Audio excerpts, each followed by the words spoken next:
News 24 आपके साथ मैं हूं अभिलाषा पाठक। शुरुआत करेंगे अहम खबर के साथ। शुरुआत एंटीलिया के पास से संदिग्ध कार मिलने की जुड़ी खबर के साथ करते हैं। अंबानी के घर के पास से बरामद विस्फोटकों से भरी कार के मालिक की पहचान हो गई है और कार के चेसिस नंबर के मालिक की पहचान हुई है। जानकारी के मुताबिक कार मालिक मुंबई का ही है और ये कार 17 फरवरी को विक्रोली के एरोली रोड से चोरी हुई थी। कार मालिक ने इसकी शिकायत भी की थी। पुलिस ने कार मालिक के बयान को दर्ज भी कर लिया है।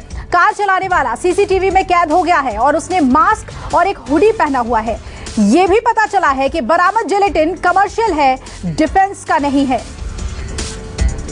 तो प्रारंभिक जांच में जो बातें सामने आई है वो आपसे साझा कर रहे हैं। अंबानी के घर के पास संदिग्ध कार जिसमें विस्फोटक बरामद की गई, उसके बाद मुंबई पुलिस लगातार जांच को आगे बढ़ा रही है। जिलेटिन कमर्शियल है, डिफेंस का नहीं है, ये जानकारी पुलिस ने दी है। इस वक्त हम अल्टामाउंट रोड के उसी स्पॉट पे मौजूद हैं जहां पर गाड़ी मिली थी।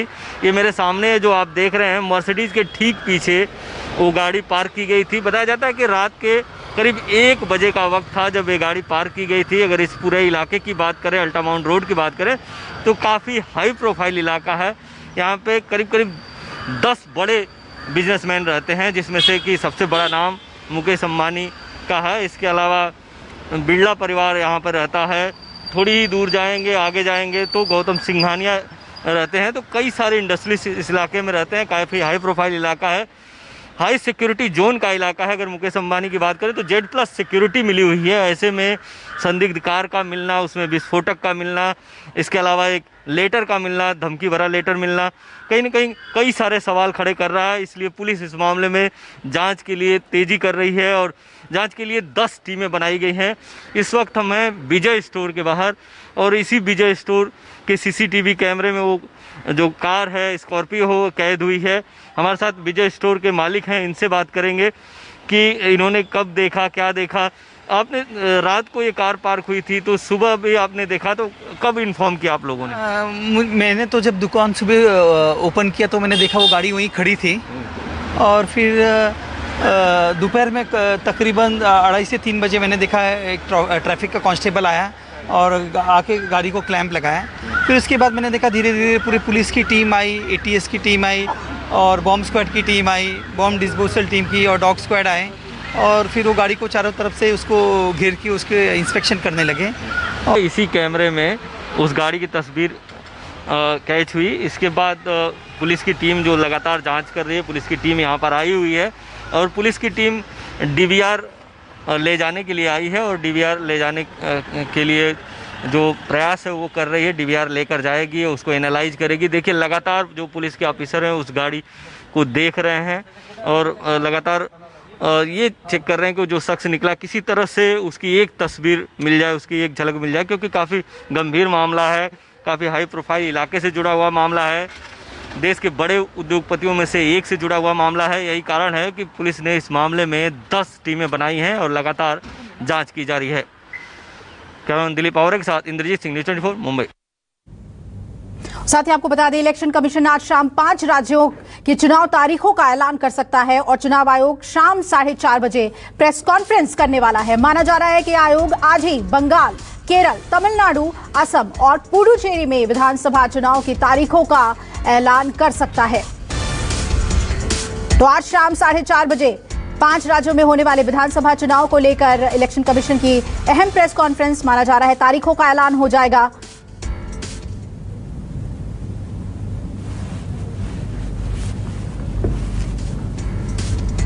आपको बता दें कि बंगाल, असम, केरल और तमिलनाडु साथ ही पुडुचेरी को लेकर चुनाव की तारीखों का ऐलान होना है। 294 सीटों के साथ विधानसभा चुनाव होने हैं। बंगाल में, केरल की बात करें तो 140 सीटों पर 126 सीटों के साथ असम में चुनाव होना है और 234 सीटें तमिलनाडु के लिए। आज चुनाव तारीखों का ऐलान हो जाएगा। बंगाल के लिए कहा जा रहा है कि 7 से 8 चरणों में चुनाव हो सकता है।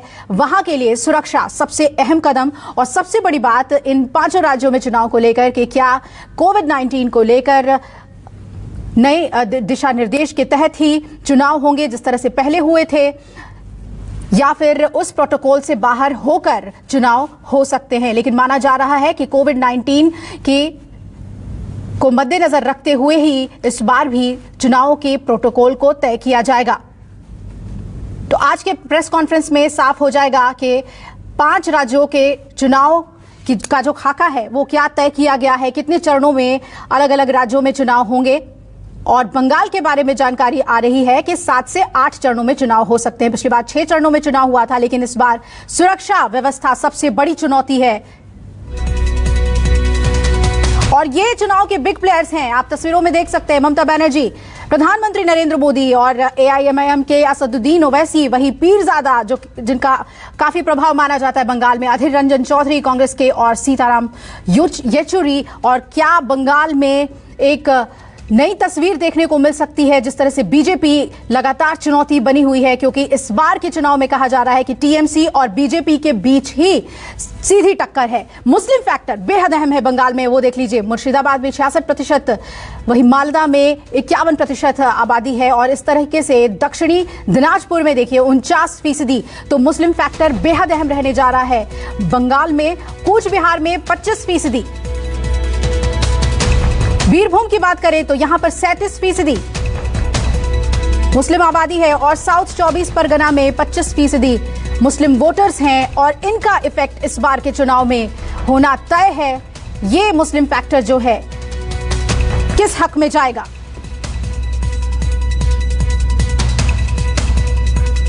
मुद्दे भी हम आपको बता रहे हैं, भ्रष्टाचार और परिवारवाद, बीजेपी जो लगातार उठा रही है मुद्दे को। साथ ही प्रधानमंत्री कृषि सम्मान निधि योजना, बीजेपी का कहना है कि केंद्र की जितनी भी योजनाएं हैं ममता सरकार उसे लागू नहीं कर रही है।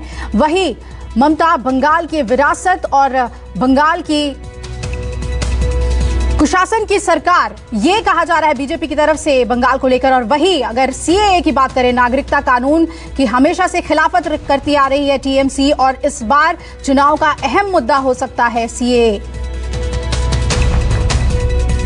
बीजेपी का लगातार यही कहना है कि सोनार बंगला का सपना सच नहीं हो सकता जब तक TMC ही सत्ता में बनी रहेगी। बॉर्डर से घुसपैठ, बांग्लादेश से आने वाले घुसपैठियों को लेकर भी बीजेपी लगातार हमला बोल रही है। और इस वक्त बड़ी खबर आ रही है, आसनसोल पहुंच गई है अर्धसैनिक बलों की एक दल, और चुनाव के ऐलान के से पहले अर्धसैनिक बल पहुंच गए हैं। अर्धसैनिक बलों की 5 कंपनियां पहुंची हैं आसनसोल, और इसे बेहद अहम माना जा रहा है। चुनाव के ऐलान से पहले फ्लैग मार्च की तस्वीर आपको दिखा रहे हैं। चुनाव के ऐलान से पहले अर्धसैनिक बलों की 5 कंपनियां आसनसोल पहुंच गई हैं। इस बार के चुनाव में बांग्लादेश में सुरक्षा, पश्चिम बंगाल में सुरक्षा सबसे बड़ा मुद्दा है, और उसे देखते हुए देखिए तैयारियां कितनी मुफीद की जा रही हैं। आसनसोल अर्धसैनिक बलों की 5 कंपनियां पहुंच गई हैं। पश्चिम बंगाल के चुनाव में हिंसा ना हो और शांतिपूर्ण चुनाव हो, इसके लिए तैयारियां अभी से बड़ी की जा रही हैं, वृहद की जा रही हैं। तो इस बार जहां कई मुद्दे हैं बंगाल के चुनाव में, तो वही हिंसा भी एक बड़ा मुद्दा है जिसे लेकर बीजेपी लगातार हमलावर रही है। ये एक्सक्लूसिव तस्वीरें आपको दिखा रहे हैं हम आसनसोल की अर्धसैनिक बलों की। बताया जा रहा है कि 5 कंपनियां पहुंच गई हैं और फ्लैग मार्च कर रही हैं, और ये सीधा संदेश कि सब कुछ शांतिपूर्ण होगा, सुरक्षा बलों की निगरानी में होगा। सुरक्षा बलों की फ्लैग मार्च को आप देख रहे हैं। नमस्कार, मैं हूं मानक गुप्ता। अगर आपको हमारा ये वीडियो पसंद आया हो तो इसे लाइक और शेयर जरूर करें, और हां, हमें सब्सक्राइब और फॉलो करना ना भूलें ताकि आप देश और दुनिया की कोई खबर मिस ना करें। तो जुड़े रहिए हमारे साथ और देखते रहिए News 24।